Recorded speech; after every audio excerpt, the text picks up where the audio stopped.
Trish, group 1 ka? Hi! Guys, di ba group 1 kayo? Ay, ikaw din! Yes, meron tayo ka-grupo na matalino. Trish, kaya mo na yan, ha? Ako na bahala gumawa ng report natin. Mag-ML na lang kayo dyan, ha? Uy, group 2 tayo, di ba? Alam mo, buti na lang yung grupo kayo kasi hirap na ako, eh. Ay, hirap na rin kami sa'yo, Kyla. Ang bigat-bigat mo. Wala ka na ambag sa grupo natin lagi. Ma'am, pwede ba ilipat si Kyla na ibang grupo? Ayaw namin siya grupo eh. Ay nako, hindi. Ba yan, malas? Hi, ma'am. Hello, classmate. I'm Trish po, ang leader po ng Group 2. And ang re-report po namin is Anti-Celos by Jack Roberto.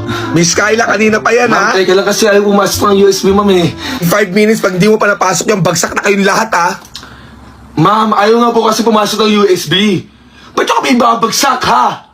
O, hindi ko nakasalanan yan. Eh, sana nagdala kayo ng ibang laptop, di ba? Ibabagsak ko talaga kayo. Ma'am, alam mo, gusto mo magsapakan na lang tayo nang matapos na to. Ano? Ano? Sumasagot Ma'am, ka ba? Tawagin mo yung guidance counselor dyan. Ito po yung mga ginagawa ni Jack Roberto para hindi po siya magsalos. Ayon po yun sa author niya. What a great leadership, Miss Trish. Kaya favorite kita, tapon ka kasi. Thank you po, ma'am.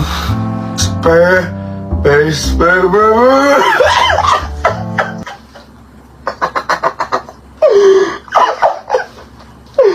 Ma'am, nagpapatawa kasi si Mark, eh. Paano Kailan ano ba? Hindi mo ba seryoso itong pag-aaral mo, ha? Kayong lahat grupo ay bagsak na kayo. Si Mark kasi... Guys, bagsak na tayo dahil kay Kyla.